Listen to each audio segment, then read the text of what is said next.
السلام علیکم ورحمۃ اللہ تعالی وبرکاتہ۔ نحمده ونصلي ونسلم على رسوله الكريم اما بعد فاعوذ بالله من الشیطان الرجیم بسم اللہ الرحمن الرحیم ان اللہ وملائکته یصلون علی النبی یا ایہا الذین آمنوا صلوا علیہ وسلموا تسلیما اللہم صلی علی سیدنا ومولانا محمد معدن الجود والکرم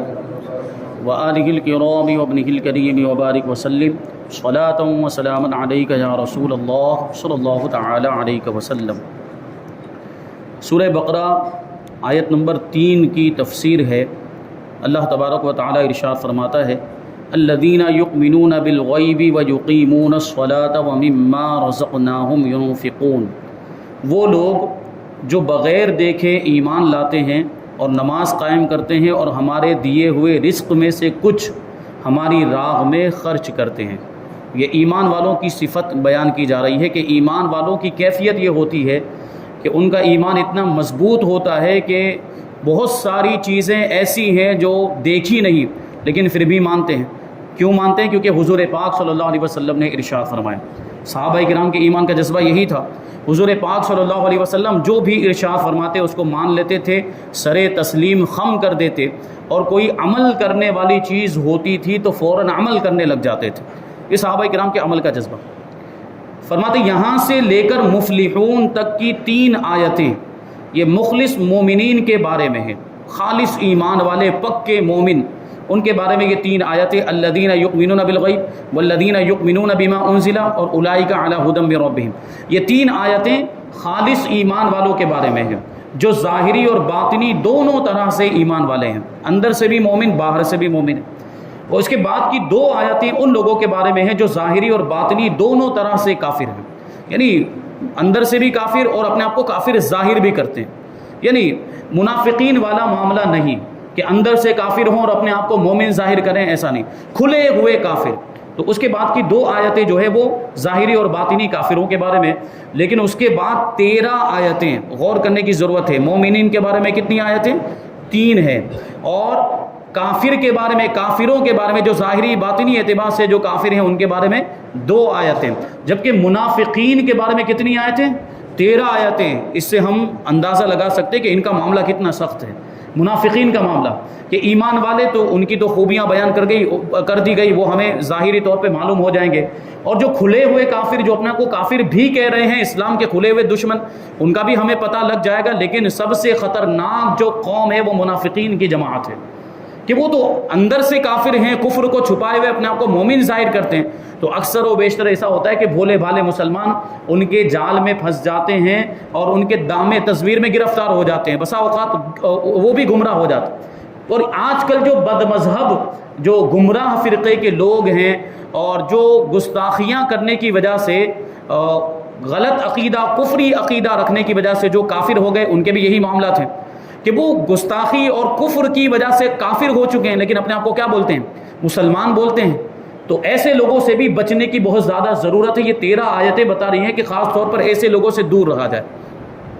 تو 13 آیتیں منافقین کے بارے میں جو کہ باطن میں کافر ہیں، اندر سے کافر ہیں اور اپنے آپ کو مسلمان ظاہر کرتے ہیں۔ آیت کے اس حصے میں متقی لوگوں کا ایک وصف بیان کیا گیا ہے کہ وہ لوگ بغیر دیکھے ایمان لاتے ہیں، یعنی ان تمام چیزوں پر ایمان لاتے ہیں جو ان کی نگاہوں سے پوشیدہ ہے۔ اور نبی کریم صلی اللہ علیہ وسلم نے ان کے بارے میں خبر دی ہے، جیسے مرنے کے بعد دوبارہ زندہ کیا جانا، یہ چیز ابھی ہم سے پوشیدہ، یہ تو سب لوگ مر جائیں گے اور دوبارہ جب میدان محشر میں جمع کرنے کے لیے سب کو زندہ کیا جائے گا تب یہ چیز ہمارے سامنے آئے گی، لیکن ابھی تو ہمارے سامنے نہیں ہے۔ لیکن صحابہ کرام رضوان اللہ تعالی علیہم اجمعین، جب حضور پاک صلی اللہ علیہ وسلم نے ارشاد فرمایا کہ اس تمام لوگوں کو مرنا ہے اور اس کے بعد دوبارہ زندہ کیا جانا ہے، تو فوراً صحابہ کرام ایمان لے اور اس بات کی تصدیق کی اور اس کو مان لیا۔ تو یہ چیز ہے۔ اور قیامت کا قائم ہونا، قیامت آئے گی، یہ بھی تو ایک پوشیدہ چیز ہے۔ اعمال کا حساب ہونا، اچھے اور برے اعمال کا بدلہ دیا جائے گا، حساب کتاب ہوگا، یہ ساری چیزیں۔ اور جنت و جہنم وغیرہ، جنت ہم نے دیکھی، جہنم ہم نے دیکھی نہیں دیکھی، لیکن اس کے باوجود ہم ایمان لاتے ہیں۔ ایک قول یہ بھی ہے کہ یہاں غیب سے قلب یعنی دل مراد ہے، اور اس صورت میں آیت کا معنی یہ ہوگا کہ وہ دل سے ایمان لاتے ہیں۔ اب یہاں پہ 2 چیزوں کا ذکر ہوا، ایک ایمان کا اور ایک غیب کا ذکر ہوا۔ تو اس وجہ سے یہاں پر ایمان کے بارے میں اور غیب کے بارے میں تھوڑی سی تفصیل بتائیں گے، اس کے بارے میں کچھ ضروری باتیں بتائیں گے، اہم باتیں۔ نمبر 1، ایمان اسے کہتے ہیں کہ بندہ سچے دل سے ان سب باتوں کی تصدیق کرے جو ضروریات دین میں داخل ہیں، اور کسی ایک ضرورت دینی کے انکار کو کفر کہتے ہیں۔ یعنی کیا مطلب ہوا کہ وہ باتیں جن کا دین سے ہونا ضروری طور پر معلوم ہو، یعنی خواص و عوام سب جانتے ہوں کہ یہ دین کی ضروری بات ہے، اس کے باوجود اگر ایسی کسی بات کا کوئی انکار کرتا ہے تو وہ کافر ہو جائے گا۔ جیسے اللہ تعالیٰ کی وحدانیت، اللہ تعالیٰ کو ایک ماننا، یہ ضرورت دینی ہے۔ رسول پاک صلی اللہ علیہ وسلم کی رسالت کی گواہی دینا، یہ ضرورت دینی ہے۔ اسی طریقے سے نماز، روزہ، حج، زکوٰۃ وغیرہ جو فرائض اسلام ہے، یہ بھی ضروریات دین میں آتے ہیں کہ ان کا فرض ہونا، ان کا دین سے ہونا، یہ ہر شخص جانتا ہے، چاہے وہ خواص میں سے ہو یا عوام میں سے ہو۔ ان میں سے اگر کسی کا کوئی انکار کر دے، فرضیت کا انکار کر دے، تو وہ کافر ہو جائے گا۔ اسی طرح جنت و دوزخ، عذاب وغیرہ، اور میدان محشر کا قائم ہونا، زندہ کیا جانا، دوبارہ زندہ کیا جانا، یہ ساری چیزیں ضروریات دین میں سے، ان کا اگر کوئی انکار کر دے تو وہ کافر ہو جاتا ہے۔ ایمان اسی کا نام ہے، ایمان ماننے کا نام ہے، ان ساری چیزوں کو ماننے کا نام ہے۔ اور صرف جاننا کافی نہیں، کیونکہ یہودی بھی تو جانتے تھے، یہودی جانتے تھے کہ حضور پاک صلی اللہ علیہ وسلم ہی آخری نبی ہیں، نبی آخر الزماں ہیں، یہ جانتے تھے، ساری علامتیں انہوں نے حضور کی پڑھی تھی اپنی کتابوں کے اندر، آسمانی کتابوں میں، توریت، انجیل وغیرہ میں، یہ جانتے تھے کہ یہ نبی آخر الزماں ہیں، ساری نشانیاں دیکھی تھی، ساری علامتیں دیکھی، لیکن مانتے نہیں تھے، اسی وجہ سے تو کافر ہوئے۔ تو ایمان اسی کا نام ہے۔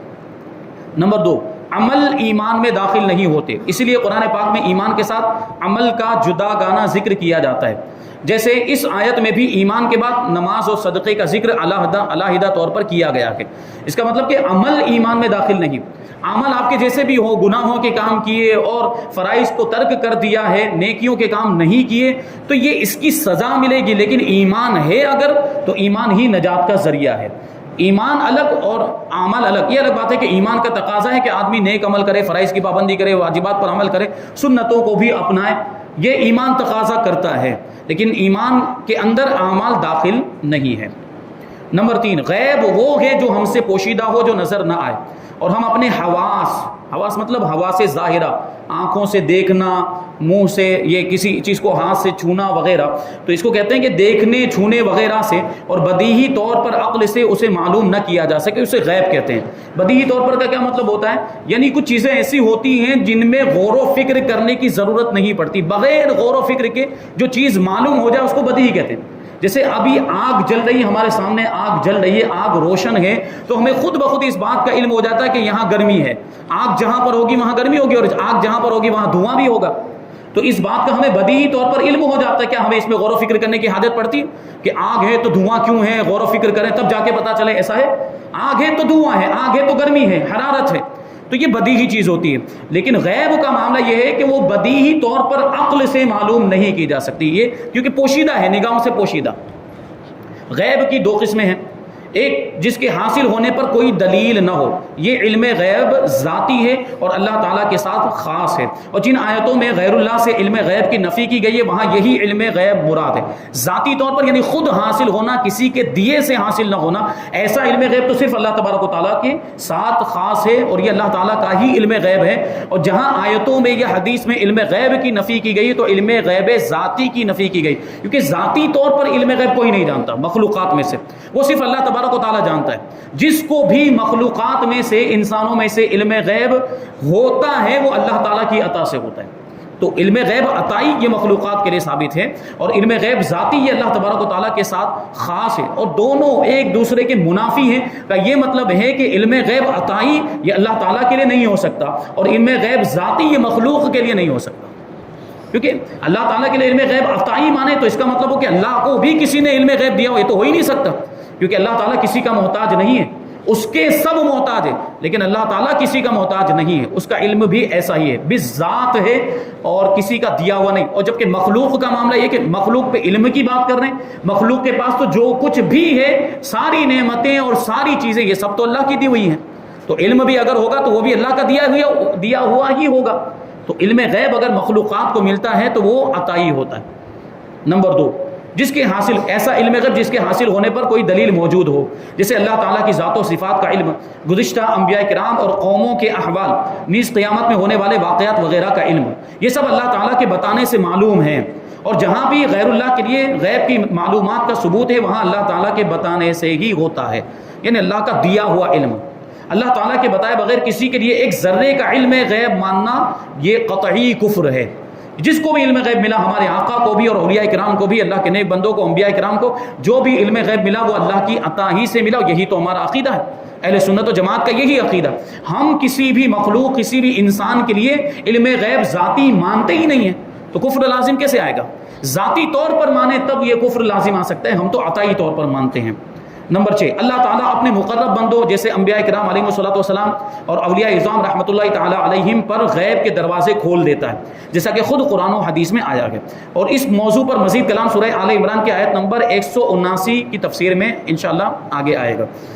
وَيُقِيمُونَ الصَّلَاةَ، اور نماز قائم کرتے ہیں۔ آیت کے اس حصے میں متقی لوگوں کا دوسرا وصف بیان کیا گیا کہ وہ نماز قائم کرتے ہیں۔ تقوی والے کون ہیں؟ جو نماز ادا کرتے ہیں، غیب پر ایمان لاتے ہیں اور نماز ادا کرتے ہیں۔ نماز کے قائم کرنے سے مراد یہ ہے کہ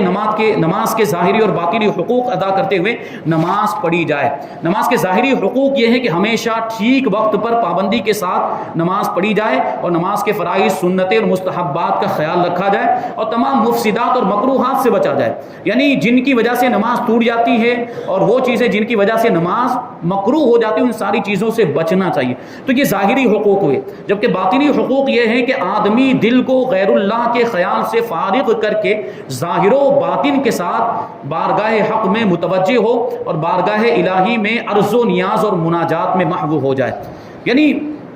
دنیا کے خیالات، لوگوں کے خیالات اور یہ ساری چیز دنیا کے معاملات کی چیزیں، یہ نماز کے اوقات میں نماز جب پڑھ رہے ہوں یہ سارے خیالات نہیں آنے چاہیے، پوری توجہ اللہ کی ذات کی طرف ہونی چاہیے، یہ تصور رہنا چاہیے کہ ہم اللہ کو دیکھ رہے ہیں۔ اور اگر یہ تصور پیدا نہ ہونے پائے، کیونکہ یہ تو عارفین کے تعلق سے کہا جا سکتا ہے کہ وہ اللہ کو دیکھ لیتے ہیں، اللہ کے جلووں کو دیکھ لیتے ہیں، تو ہمارے اندر یہ کیفیت ہو سکتا ہے کہ پیدا نہ ہو پائے، تو کم سے کم اتنا تصور ہونا چاہیے، ذہن میں یہ بات ہونی چاہیے کہ اللہ ہمیں دیکھ رہا ہے۔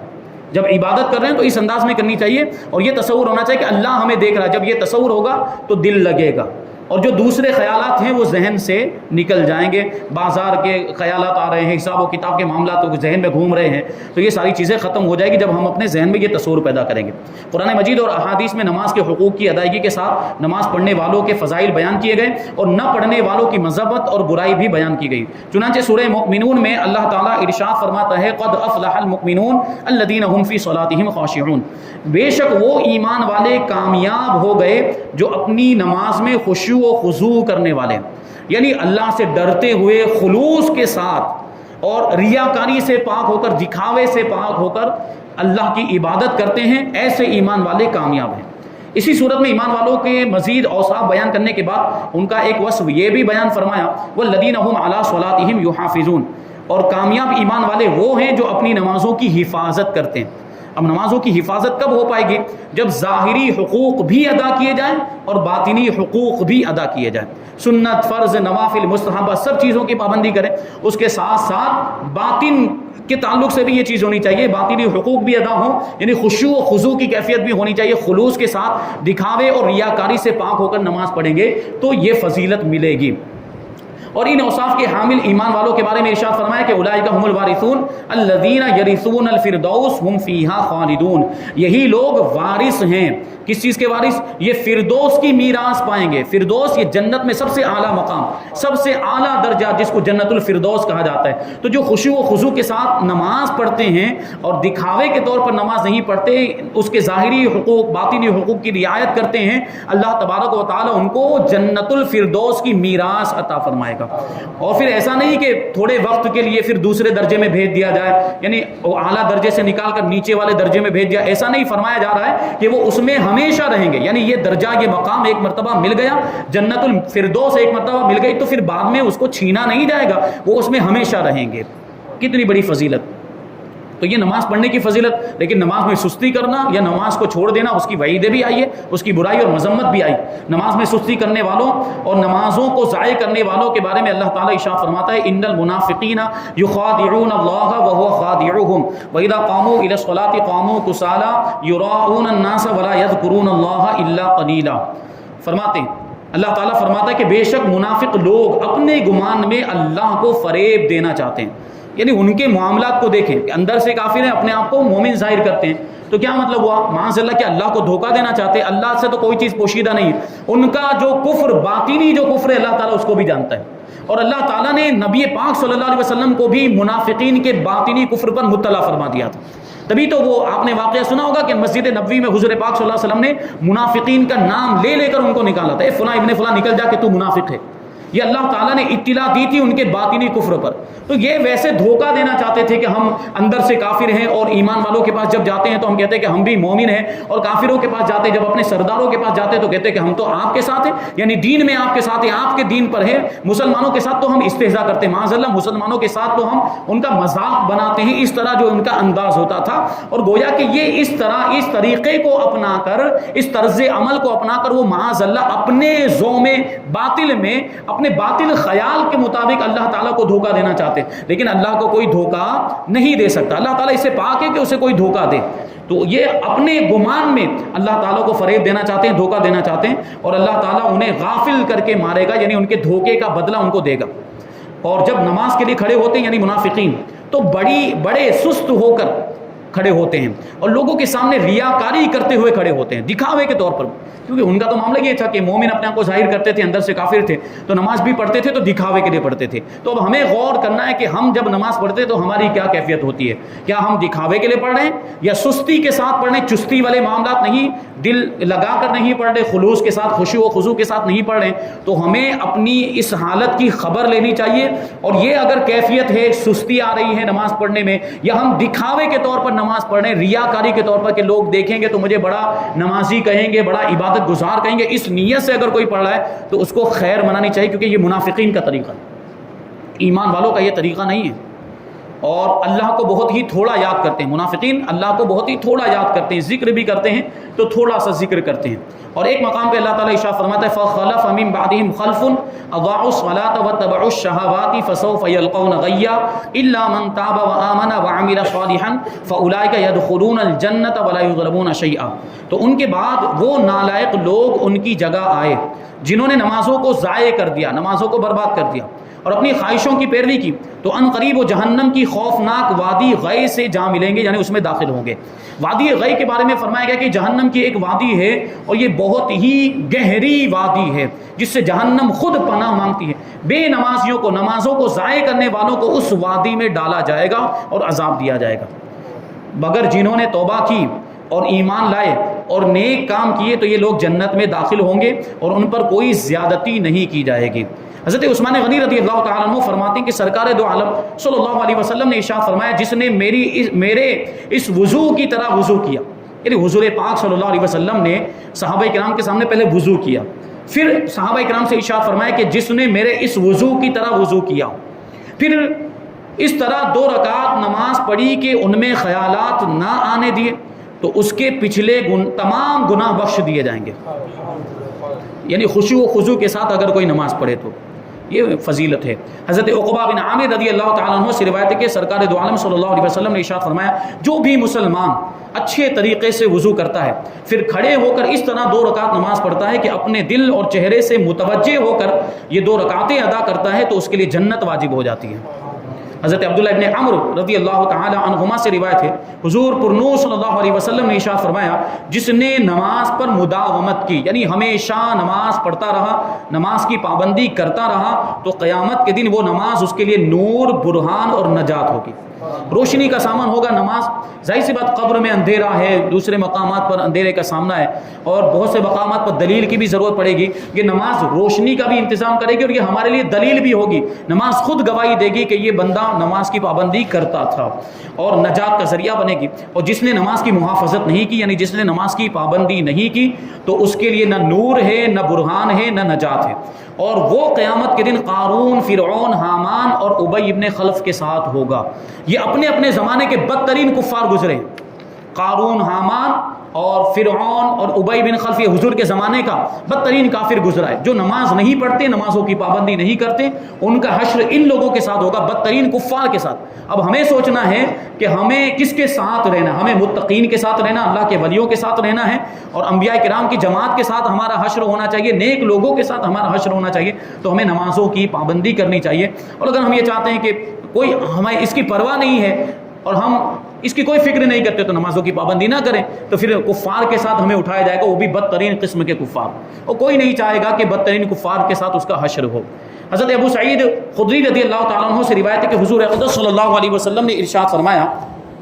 جس نے جان بوجھ کر نماز چھوڑی تو جہنم کے اس دروازے پر اس کا نام لکھ دیا جاتا ہے جس سے وہ داخل ہوگا۔ یہ آیت کریمہ کے ایک جز تک یہ تفسیر مکمل ہو گئی کہ وَيُقِيمُونَ الصَّلَاةَ، لیکن اس کے بعد جو آیت کریمہ کا ٹکڑا ہے وَمِمَّا رَزَقْنَاهُمْ يُنْفِقُونَ، کہ ہمارے دیے ہوئے رزق میں سے کچھ ہماری راہ میں خرچ کرتے ہیں، اس کی تفصیل انشاءاللہ تبارک و تعالی ہم آگے آئندہ درس میں شامل کریں گے۔ اللہ تبارک و تعالی کی بارگاہ میں دعا ہے کہ جو کچھ بھی بیان ہوا اس پر ہم سب کو عمل کرنے کی توفیق عطا فرمائے، اور نور قرآن سے ہم سب کے دلوں کو روشن اور منور فرمائے۔ وَمَا عَلَيْنَا إِلَّا الْبَلَاغُ۔ السلام علیکم۔